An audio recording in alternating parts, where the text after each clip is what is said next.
Hello students, I welcome you all in another video lecture of introduction to C plus plus lesson. तो आज हम पढ़ेंगे control structures के बारे में। तो कंट्रोल स्ट्रक्चर जो है ये बहुत इंपॉर्टेंट टॉपिक है सारी प्रोग्रामिंग लैंग्वेजेस का। ओके, सिर्फ सी प्लस प्लस का नहीं, ये सारी प्रोग्रामिंग लैंग्वेजेस का बहुत इंपॉर्टेंट टॉपिक है कंट्रोल स्ट्रक्चर्स। कंट्रोल स्ट्रक्चर का ही मीनिंग होता है कंट्रोल स्टेटमेंट्स। ओके, अभी तक हमने जो प्रोग्रामिंग की है, जो प्रोग्राम्स बनाए सिंपल से, जैसे एरिया ऑफ रेक्टेंगल निकाले, पेरीमीटर निकाले, कुछ फॉर्मूला पुटअप किए, स्वैपिंग प्रोग्राम वगैरह जो हमने देखे, ये सीक्वेंस स्ट्रक्चर में आते हैं। ओके, लेकिन अभी हम लोग क्या करेंगे, अभी हम प्रोग्राम में अपना कंट्रोल देंगे। ओके, मींस ये स्टेटमेंट के बाद ये स्टेटमेंट एग्जीक्यूट होना चाहिए या फिर ये स्टेटमेंट बार बार एग्जीक्यूट होना चाहिए। ये चीज अभी हम लोग अप्लाई करेंगे कंट्रोल स्टेटमेंट्स की हेल्प से। ओके, सो मैंने आपको जैसे कि बताया कि जो प्रोग्रामिंग है ये पूरे कंट्रोल स्ट्रक्चर्स के ऊपर रिलेटेड है। ओके, रियल लाइफ के प्रॉब्लम्स को सॉल्व करने के लिए हम कंट्रोल स्ट्रक्चर्स का ही यूज करते हैं। अभी हम लोग जो सीक्वेंस प्रोग्राम बनाए, ठीक है, सीक्वेंशियली हमने जो स्टेटमेंट्स लिखे थे उसमें हम रियल लाइफ प्रॉब्लम के प्रोग्राम्स को सॉल्व नहीं कर सकते। ओके, दैट्स व्हाई हम लोग यूज करते हैं कंट्रोल स्ट्रक्चर्स। तो देखिए, जैसे कि आप लोग ये नोट्स देख सकते हो, मैंने नोट्स में पूरा लिख के रखा हूं। ओके, अभी मैं आपको नोट्स के हिसाब से समझा के दूंगा। ओके, पढ़ के नहीं बताऊंगा, सिर्फ मैं आपको समझा के दूंगा कि एक्चुअल में कंट्रोल स्ट्रक्चर्स और स्टेटमेंट्स क्या है और उसका यूज कैसे किया जाता है। ओके, तो देखिए, आप लोग जो पहला स्टेटमेंट है वो आप लोग पढ़ लोगे, मैं आपको इसका सिंपली मीनिंग बताता हूं। तो देखिए, जैसे बाय डिफॉल्ट जो प्रोग्राम होता है वो सीक्वेंशियली जो एक सिंगल स्टेटमेंट्स है उसको एग्जीक्यूट करता है। मीन्स अगर हमने पहले सी आउट में अगर हेलो वर्ल्ड लिखे होंगे तो पहले वो स्टेटमेंट रन होगा। देन अगर मैं सी आउट उसके बाद में लिखता हूँ और उसमें अगर कुछ चीज अगर डिस्प्ले करना चाहता हूँ तो वो बाद में दिखाएगा। ओके, तो सिक्वेंशियली दिखाते जाता है एक के बाद एक। ओके, तो इसका एक मैंने मीनिंग भी दिया हूं, जैसे first statement is executed first, mean पहला स्टेटमेंट जो रहेगा वो पहले एग्जीक्यूट होगा। Then second statement is executed second, mean second statement बाद में फर्स्ट के बाद में एग्जीक्यूट होगा। ओके, और उसके बाद में ऐसे ही थर्ड फोर्थ फिफ्थ ऐसे चलते रहेंगे। ओके, बट जो है सिक्वेंशियल एग्जीक्यूशन वो हमेशा काम नहीं आएगा। ओके, तो देखो, काफी सारी सिचुएशंस ऐसी होती है प्रॉब्लम सॉल्व करते समय, काफी ऐसे प्रॉब्लम्स होते हैं जहां पे हमको डिसीजंस बनाने होते हैं। ओके, डिसीजंस बना के हम लोगों को प्रोग्राम रन करना होता है। मींस हम लोग कुछ कंडीशंस देते हैं, उस कंडीशंस के हिसाब से आपका प्रोग्राम रन होना चाहिए। ओके, और काफी बार ऐसा होता है कि हमें कुछ स्टेटमेंट्स को रैपिडली रिपीट करना होता है। ओके, वो भी सर्टेन डिसीजन से, तो उसी के लिए हम लोग कंट्रोल स्टेटमेंट्स का यूज करते हैं। ओके, तो इस पैरा में सब वही दिया है। ओके, आप लोग इसको पढ़ लोगे। तो अभी जो मैंने लिखा हूं ये मैं आपको अभी पढ़ के दिखाता हूं। So the control statements are used to take control over the execution of statements in the program. Okay, तो कंट्रोल स्टेटमेंट के यूज से हम लोग अपने प्रोग्राम में अपना कंट्रोल दे सकते हैं। ओके, मींस एग्जीक्यूशन पहले क्या होना चाहिए फिर उसके बाद क्या होना चाहिए, ऐसा हम लोग कंट्रोल स्टेटमेंट के हेल्प से दे सकते हैं। तो देखो, एक और मैंने इंपॉर्टेंट पॉइंट लिखा हूं, control statements are necessary to solve real life problems in the coding.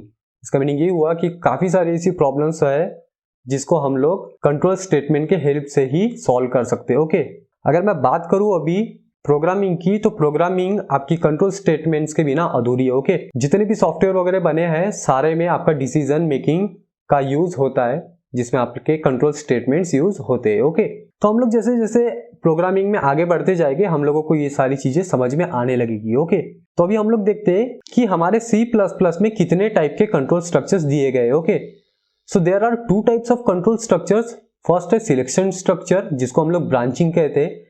Then second है लूपिंग स्ट्रक्चर, जिसको कहते हैं इटरेशन और रिपीटेशन। ओके, ब्रांचिंग में क्या होता है, असल में हम लोग जैसे कोई अगर कंडीशन दिए, तो जैसे अगर ट्रू फॉल्स अगर कुछ कंडीशन आती है तो ट्रू में कौन सा स्टेटमेंट एग्जीक्यूट होगा, फॉल्स में कौन सा स्टेटमेंट एग्जीक्यूट होगा, ये हम लोग सिलेक्शन स्ट्रक्चर के हिसाब से दिखा सकते हैं। ओके, देन आपका लूपिंग स्ट्रक्चर। लूपिंग स्ट्रक्चर में हम लोग जनरली लूप बनाते हैं। ओके, जिसमें आपके कुछ group of statements rapidly repeat होते रहते हैं। ओके, तो रिपीट होते ही मीन्स वो लूप बनाते हैं। ओके, तो अभी हम लोग एक एक के बारे में डिस्कस करेंगे।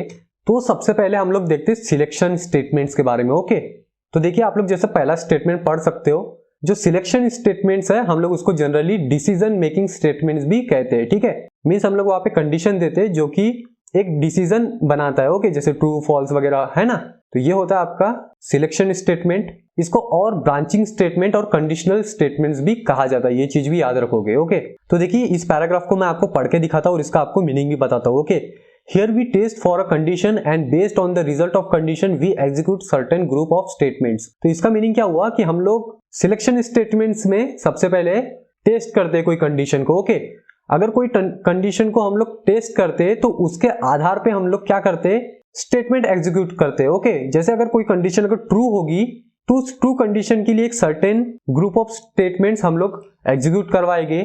अगर कंडीशन फॉल्स होगी तो उसके लिए एक अलग ग्रुप ऑफ स्टेटमेंट्स हम लोग एग्जीक्यूट कराएंगे। ओके, तो हम लोग जो ग्रुप ऑफ स्टेटमेंट्स एग्जीक्यूट करा रहे उसको हम लोग क्या कहते हैं, ब्लॉक स्टेटमेंट्स। ओके, उसको एक पर्टिकुलर ब्लॉक की तरह देखा जाता है, इसलिए हम लोग उसको ब्लॉक कहते हैं। ओके, हम लोग जब इसके प्रोग्राम रन करेंगे तब मैं आपको ब्लॉक समझा दूंगा। Okay, sometimes without checking for any condition we may jump to another statements.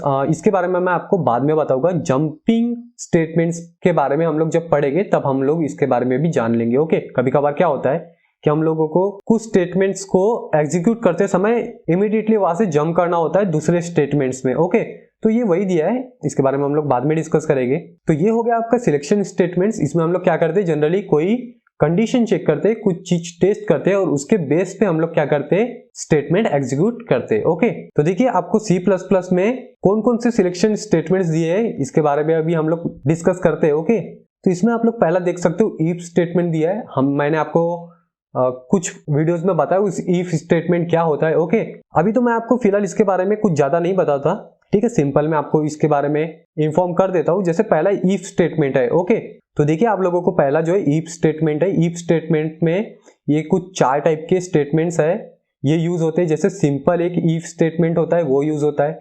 एक होता है इफ एल्स, और एक होता है नेस्टेड इफ एल्स, और एक होता है एल्स इफ लैडर। ओके, तो अभी मैं आपको इसके बारे में ज्यादा इन्फॉर्म तो नहीं करता, लेकिन मैं आपको एक सिंपल सा इसका एग्जांपल बता सकता हूं। ओके, तो जैसे मैंने कंडीशन दिया इफ मींस अगर।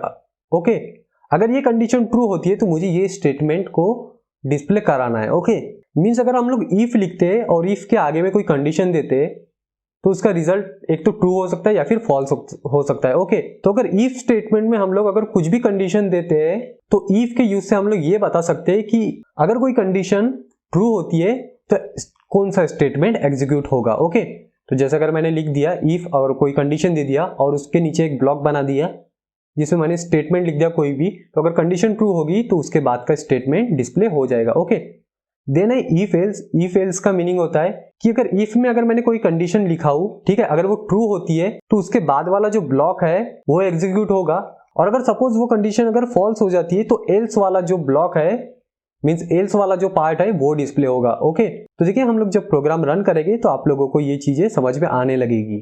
देन है नेस्टेड इफ एल्स और एल्स इफ लैडर। ये जब हम लोग ये जो इफ और इफ एल्स जब पढ़ के हो जाएगा तब हम लोग ये स्टेटमेंट्स को पढ़ेंगे, और ये सारे बहुत इजी है। ओके, आपको ज्यादा समझने में दिक्कत नहीं जाएगी। तो फिलहाल तो हम लोग इसको अभी डिस्कस नहीं करते। ओके, इसके बारे में मैं आपको बाद में बताऊंगा। देन है switch statement, conditional operator statement and go to statement. Okay, तो ये जो स्टेटमेंट्स है ये सिलेक्शन स्टेटमेंट्स है। ओके, इसके बारे में भी हम लोग बाद में जब प्रोग्राम इसके रन करेंगे तब इसके बारे में डिस्कस करेंगे। ओके, तो ये जो सारे स्टेटमेंट्स हैं ये आपके आते हैं सिलेक्शन स्टेटमेंट्स में। ओके, देन आफ्टर मैं आपको बताता हूँ लूपिंग स्टेटमेंट्स के बारे में। ओके, लूपिंग स्ट्रक्चर क्या होता है, अभी हम लोग एकदम बेसिक नॉलेज लेंगे इसका, एकदम बेसिक। ओके, क्योंकि यही एक ऐसा टॉपिक है जहां पे सबसे ज्यादा प्रॉब्लम जाती है स्टूडेंट्स को। ओके, सबसे ज्यादा अगर प्रॉब्लम जाती है तो लूपिंग स्टेटमेंट्स पे जाती है। ओके, अगर आपको लूपिंग स्टेटमेंट्स अगर अच्छे से आ गए मीन्स आपको प्रोग्रामिंग आ गई ऐसा समझ लो। ओके, क्योंकि प्रोग्रामिंग में लूपिंग बहुत इंपॉर्टेंट है। ओके, जो लॉजिक क्रिएट किए जाते हैं वो लूपिंग स्टेटमेंट्स के थ्रू ही किए जाते हैं। ओके, तो मैं आपको सिंपल सा पढ़ के इसको बता देता हूँ। ओके, अभी हम लोग इसके बारे में ज्यादा डिस्कस नहीं करेंगे, जब हम लोग इसके बारे में डीपली पढ़ेंगे तब हम लोग इसके बारे में डिस्कस करेंगे। ओके, तो सिंपल सा हम लोग पढ़ लेते हैं अभी। Loop structure is also called as iteration और रिपीटेशन। तो देखिए जो लूप स्ट्रक्चर है वो एक्चुअल में लूप फॉर्म करता है। ओके, इसीलिए हम लोग उसको रिपीटेशन या फिर इटरेशन भी कहते हैं। So in a looping a sequence of statements are executed until some condition for termination of the loop are satisfied. तो देखिए हम लोग क्या करते हैं लूपिंग स्टेटमेंट्स में, एक कोई पर्टिकुलर कंडीशन देते हैं। ठीक है, जैसे मैंने एक अगर कंडीशन दिया, तो जैसे मैंने अगर कोई स्टेटमेंट लिख दिया और एक कंडीशन दी दिया कि जब तक 10 नहीं आ जाता तब तक ये स्टेटमेंट रिपीट करो। ओके, तो प्रोग्राम में क्या होगा, जब तक कोई अगर हमने पर्टिकुलर वैल्यू दी है, ठीक है, वो उसकी वैल्यू अगर 10 नहीं हो जाती तो वो स्टेटमेंट्स 10 टाइम्स रिपीट होते रहेंगे। ओके, तो हम जब इसके प्रोग्राम रन करेंगे तब आपको ये समझ में आ जाएगा। ओके, तो देखिए C++ में कौन कौन से लूपिंग स्टेटमेंट्स यूज किए जाते हैं ये अभी हम लोग देख लेते हैं। जैसे पहला है व्हाइल स्टेटमेंट, ठीक है। वाइल का मीनिंग तो आपको पता ही होगा, मीन्स कब तक। ओके, देन है डू वाइल, मीन्स पहले ये चीज करो, फिर वाइल मीन्स कब तक। ओके, और एक है फॉर स्टेटमेंट। ओके, सबसे इंपॉर्टेंट है यहाँ पे फॉर स्टेटमेंट। जब हम लोग इसके बारे में डिस्कस करेंगे तब आपको ये समझ में आ जाएगा। ओके, तो देखिए इसके बाद में मैंने कुछ लिखा हो, the break, continue, go to and return statement are used to come out of the loop. Means अगर लूप से अगर हमको बाहर निकलना है तो हम लोग ब्रेक, कंटिन्यू, गो टू और रिटर्न का यूज कर सकते हैं। इसके बारे में हम लोग बाद में डिस्कस करेंगे। ओके, अभी आप लोगों को ज्यादा समझने की इसकी जरूरत नहीं है, बस इतना याद रखो कि लूपिंग स्टेटमेंट क्या होता है, जहां पे हम लोग लूप क्रिएट करते हैं। ओके, जो कोई कंडीशन के हिसाब से हमारे जो स्टेटमेंट है वो रिपीटेटिव एग्जीक्यूट होते रहते हैं। ओके, तो ये हो गया आपका लूपिंग। इसके पहले हमने देखे सिलेक्शन स्टेटमेंट्स। ओके, तो आई होप आपको सिलेक्शन स्टेटमेंट्स और लूपिंग स्टेटमेंट समझ में आ गए होंगे। ठीक है, बेसिक हमने देखे। अगर आप लोगों को इस वीडियो में कुछ बातें अगर नहीं समझ में आई हो तो आप लोग मुझे पूछ सकते हो। मेरे टेलीग्राम ग्रुप की लिंक डिस्क्रिप्शन में दी गई है, आप लोग वहां पे ज्वाइन होकर भी मुझे पूछ सकते हो और मुझे कमेंट सेक्शन में भी पूछ सकते हो। ओके, नेक्स्ट वीडियो से हम लोग एक एक स्टेटमेंट के बारे में पढ़ना स्टार्ट करेंगे। ओके, और उसके काफी सारे प्रॉब्लम्स भी देखेंगे, जैसे सिंपल इफ का यूज करेंगे, if else, nested if else, else if ladder, switch वगैरह और फॉर लूप वगैरह जैसे चीजें हम लोग वन बाय वन डिस्कस करना स्टार्ट करेंगे। ओके, तो स्टॉप कर दे आज के लिए, मिलते हैं नेक्स्ट वीडियो में। तब तक के लिए take care and bye bye, have a great time.